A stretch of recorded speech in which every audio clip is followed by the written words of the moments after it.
ASL Season 2. Premier League, Round of 16.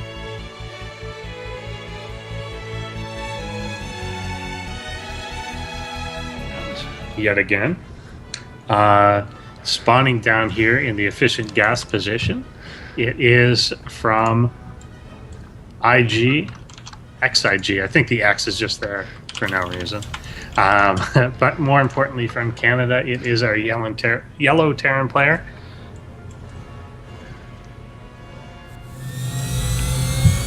Pride.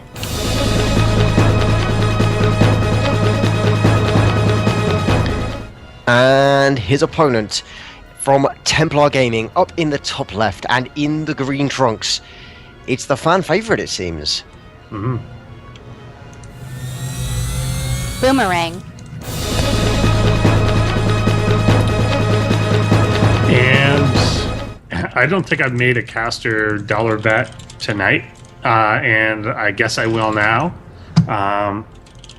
And I gotta stick with my hometown boy, who apparently is not only Canadian but lives here in Toronto, and I've actually met before, but didn't know.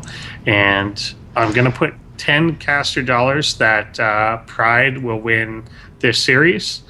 And if you're a taker on the bet, the person that gets to take the bet is the person that names my favorite Star Wars character first. Okay. I don't know why. We've done the units before, and we've done the numbers, and it takes goddamn forever. This one, at least, you can then be rewarded for knowing what my personality would pick as my favorite Star Wars character. Jar Jar Binks. Easy. No, not Mr. Jar Jar. I just want to see what people guess too.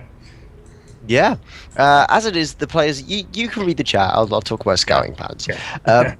The Boomerang is scouted around towards the top first, which is probably the correct way to scout just in terms of speed and efficiency, but hasn't gone, I'm pretty sure. Yeah, hasn't gone the correct way. He just knows where his opponent isn't and is deciding that that's enough. Considering he's opening Marines, that's possibly quite telling about how Boomerang intends to go into this game, because we've seen a pretty strong Raven timing come out of him before. But remember that these two players played before. They already played in the in this very tournament tonight. They did a best of 3 series, and Pride went 2-0, I think. So, did he go 2-0 or did he 2-1? He won, is the point. He won. I think he went 2-0. Yeah. I think he went 2-0, and I thought it was a pretty strong 2-0 as well.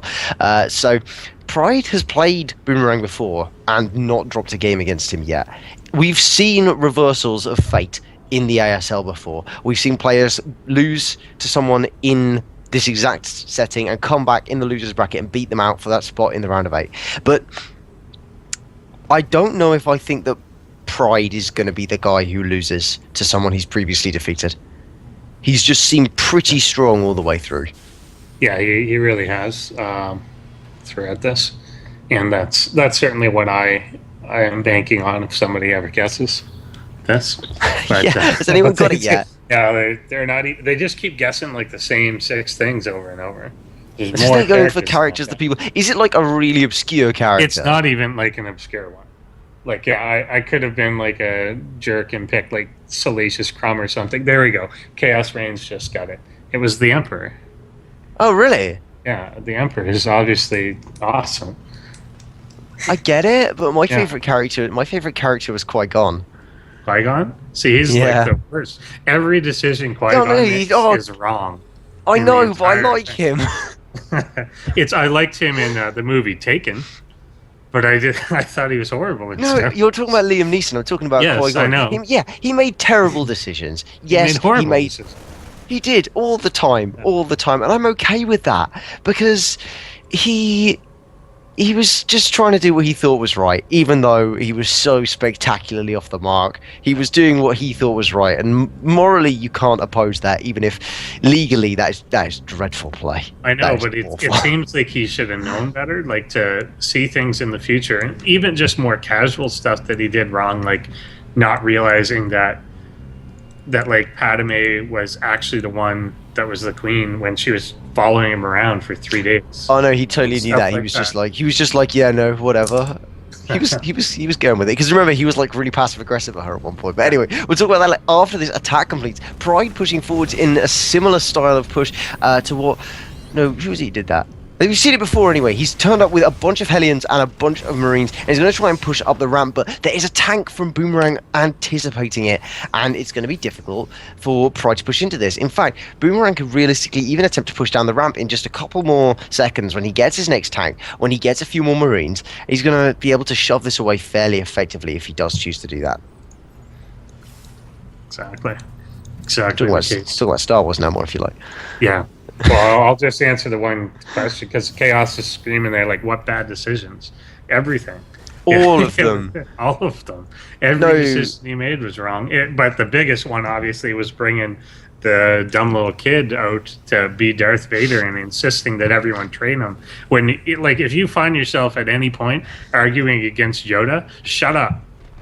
The thing is, there's a lot of discussion about that in its way. In that they say that Anakin was the one who's supposed to bring balance to the Force, and he did bring balance to the Force by making it much less Jedi favored. Yes, he did do that. He objectively did bring balance to the Force, and therefore Qui-Gon was right about him being the one the prophecy foretold of. Now, whether he should have made the decisions he made circumstantially is an entirely different question. But objectively, he was correct in his interpretation. Well, yes. I guess the Star Wars lore says that actually Luke was the correct one, not okay, then he brought balance to the Force by having a kid who did it, but that is somewhat sins of the father logic. Either way, probably enough about Star Wars. It is now 10 minutes into the game. There are these Hellions hiding behind the base. 2 auto turrets down in the seeds. This looks very familiar, but it was that one Marine that was hiding in the back for a while, and that is cleaned up now. But and finally, Boomerang's going to be able to transfer down from his main. Exactly, and so many coming. Yeah. And quickly getting a 3rd command center right after that, but Pride is already floating his down into the 3rd base position. It's looking pretty good to be Pride right now. He's got a lot of SCVs, and as we've seen in general, they're blaming Darth Vader for Protoss now. I feel like I've made a mistake. This is not a good fight for Boomerang to be taking. Moving forwards with those tanks sieged up so late. All of the Marines have died. Yeah, just that little control mistake. Boomerang not quite paying attention at the right moment, and even with the air dominance, and he's giving him an SCV as well. Yeah, where's that going? SCV's just like, I brought you a present. No. Those minerals will go to waste. Mineral abuse. The upgrades currently just about to finish 1-1 for Pride, and on the flip side, 0-0 still, but +1. We've seen that before. At least on the way, yeah. Both the previous games, Pride had double upgrades and looked much stronger than his opponent in that front at the very least. In this game, double upgrades to the none that I can see for Boomerang. It feels like Pride's game is just more complete. Boomerang is very much kind of reacting to stuff, even though he's got great worker production all the way through. He's got good general macro. But it's just not working out because he doesn't have the bigger picture covered up. So Pride's making smart decisions all the time and getting these great engagements like the one I think we're about to see now as we see the stimming towards the 3rd, picking off 2 tanks for little to no loss.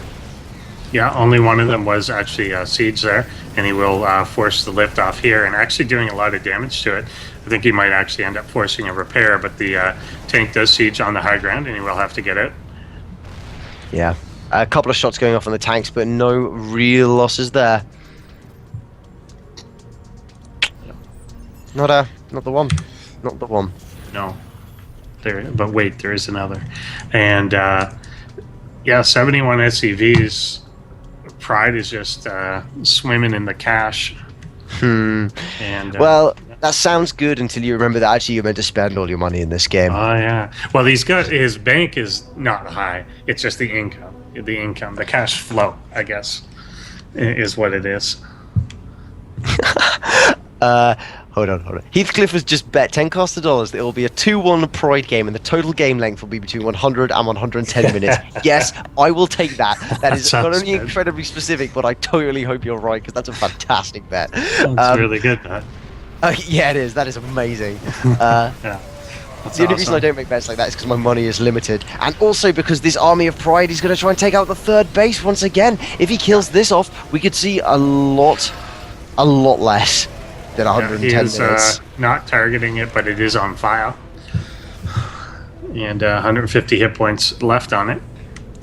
Is it going to get into... Yeah, he's pulling some SCVs to try and mass repair that. But it's not going to matter.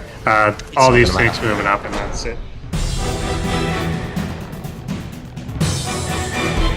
One game in this best of 3 series, needing only one more to advance to the round of 8. From Integrity Gaming, we have Pride.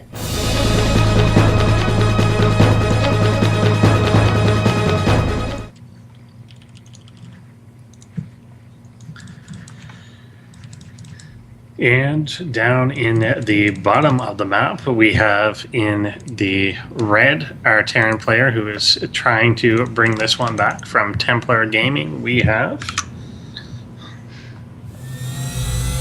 Boomerang.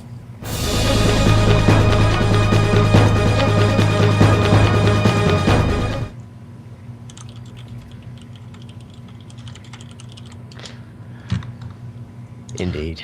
good stuff.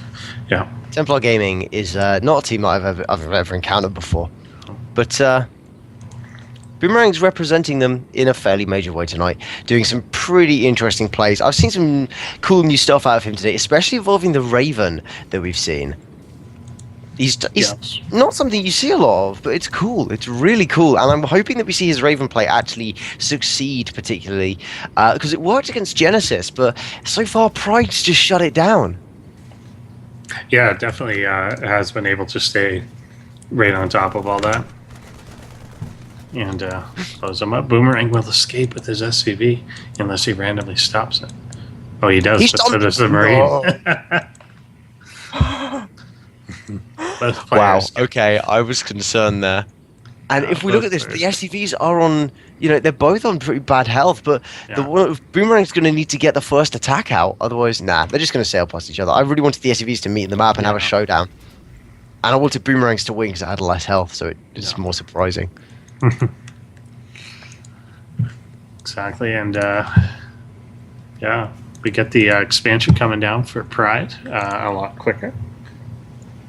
He likes that. He likes going for that fast command center, and I've seen it kind of happen a lot in the games that he's played. But traditionally, that's not supposed to be as viable, as safe, as effective in the TVT matchup. And yet, every time he goes for it, and so far, Pride has just done such a great job. The only games he's dropped have been to the Zerg. Exactly. And it looks like Boomerang is going to go for Cloak Banshee himself, the tech lab there, and he will bounce it over. So he's going to be creating Banshees in the same way that Darth Plagueis created Anakin Skywalker. Okay.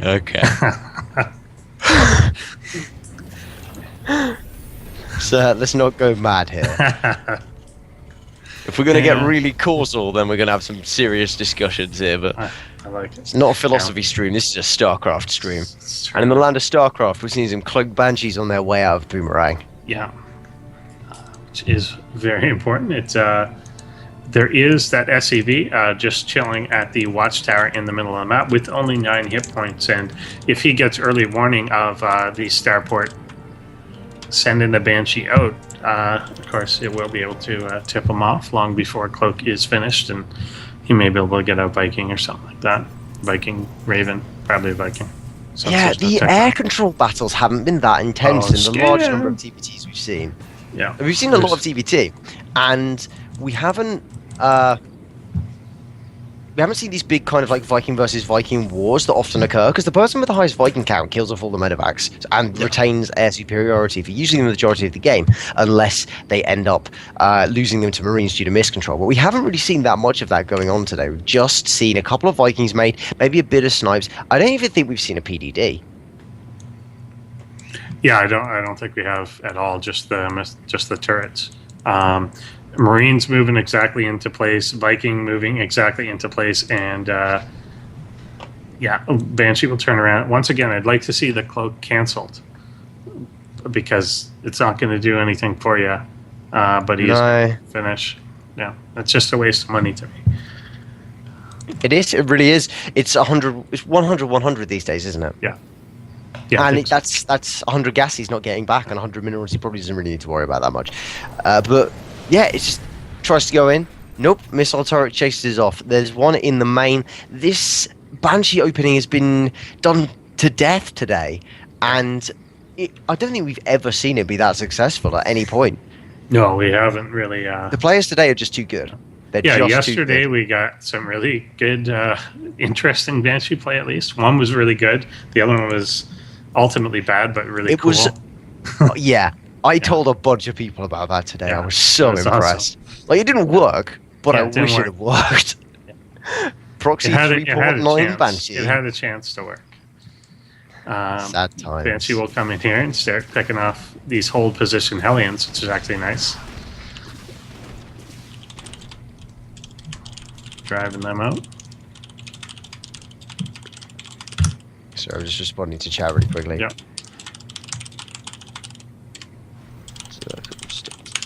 Cool. So this one tank on the low ground for Boomerang isn't really going to do a great job of holding space, except for the fact that he's only got Hellions. Pride's only got Hellions across the map, and Hellions can run up to the tank, and obviously then it can't do very much. But the Banshee will kill them off, and the tank can always unsiege in those select circumstances. It's a bit of a risk just defending the low ground with the tanks, but now bringing these Marines down to defend the command center as it flies down, Boomerang's going to attempt to stabilize into the mid game with his macro, and he hasn't taken any significant losses, so he's on a very even count to his opponent Pride in terms of SCVs. That said, Pride is now putting down the third command center.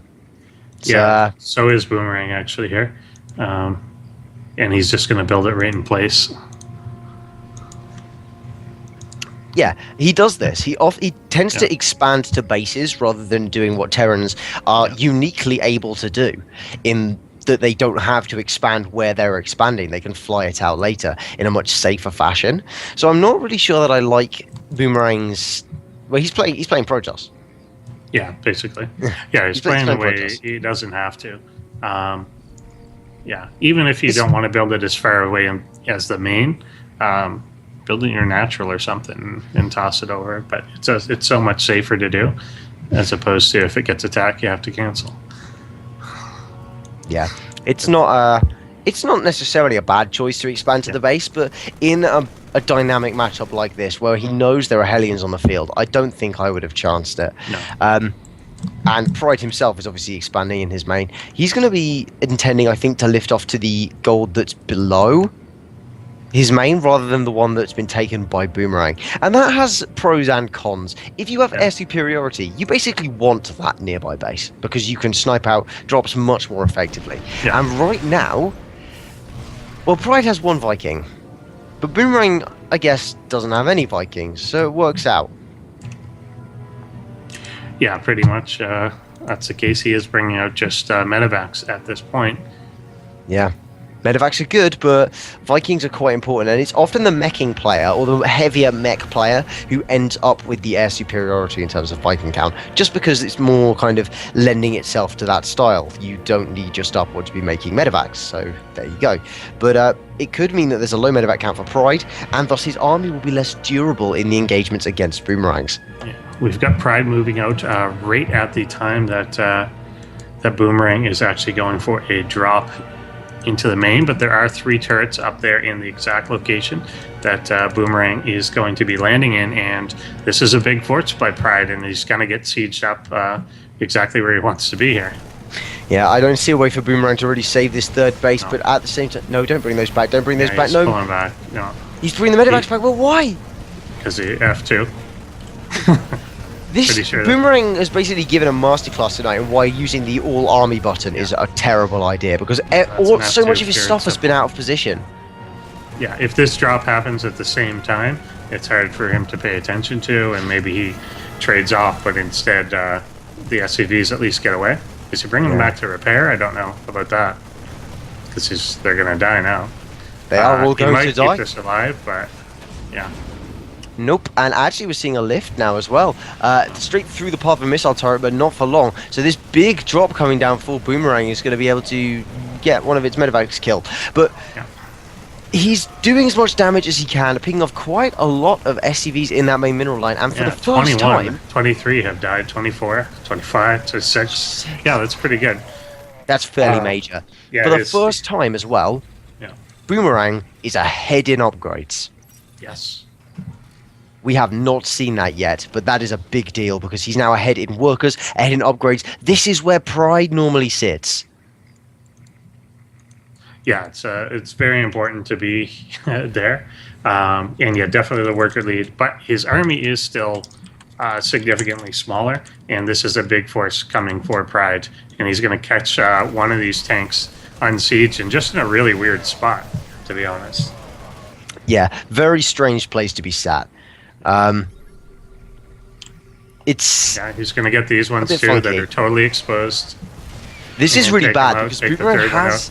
It's 4 free tanks, absolutely free tanks. And he will cancel this again, or not even a cancel, he just straight kill it. This is really unfortunate as well. Drop in the natural for Boomerang is going to attempt to capitalize on the lead he's already taken, but that doesn't change the fact that so far he was looking so strong, and then he lost so much of his army that this could now he could have done enough damage. Pride could have done enough damage to swing it back. Yeah, definitely. If Boomerang can't get a third up and running, then once again, and we talked about this a few times tonight, if you're just oversaturated on 2 bases, it doesn't matter that you have the worker lead. That doesn't help you if you can't just mine from another one. That's got to be the point. And Pride has stabilized at home. He's making workers again. He's back up to 50. That's perfectly healthy. It's not where you want to be, but it's perfectly healthy for 3 bases. He's going to attempt another drop here, just slightly to the right of the third, and maybe catch Pride a bit out of position as he stims in. Going to burst in and attempt to shoot down even more SCVs very successfully, I might add, picking up 5 straight away. But it's more army that isn't quite in position. And these tanks aren't sieged, or one of these isn't sieged. He's going to lose this again. There's no way to actually move over to the right spot. Why by third base? Yeah, he's got to just... I mean, eventually he'll cancel it. One of these tanks, though, isn't even sieged in Boomerang's defense, and that's really got to go up. There it goes. But yeah, they're now back on even workers, which you just can't be at. I think Pride has he has a switch, and he starts the game. He always starts the game with it off. And eventually something happens during the game where he just goes, I'm going to flip my switch on. He flips his switch on and he goes from behind to just going, yeah, I'm going to kill you now. And he starts moving across the map and stamping all over his opponent's face in the most aggressive fashion possible. At least in TVT, that seems to be the case. Yeah, and Boomerang, it's largely been army placement, letting a few extra things die here and there. If he hasn't been doing that, just the decision making. He's even almost got things that he kind of forgets about. And then once again, this building of the command centers in place, and he just straight up doesn't cancel it again. He just loses it by building them in place 3-4 times and ignoring certain things.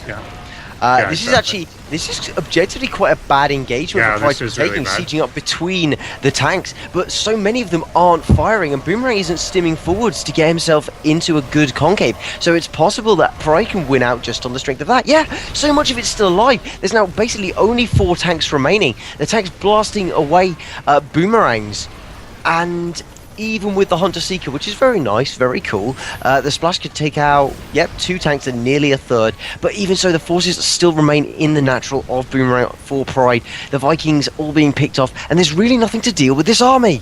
Third base killed though. Boomerang killing off this natural can just die. He right clicked it and didn't repair it. Yeah. Which I'm sure he meant to do. Of course. And these SCVs are all just going to die here. There's no mining. He doesn't have a base. There's nothing left. Yeah. There is nothing left. Boomerang has no money, only gas. The Marines are Pride are supported by medevacs, and so they can keep going forever, ripping up into the main now. And he's going to focus down the depots. He's going to focus down the add-ons and the production. And there's nothing left for Boomerang to do. I think we're just waiting for either this final push. And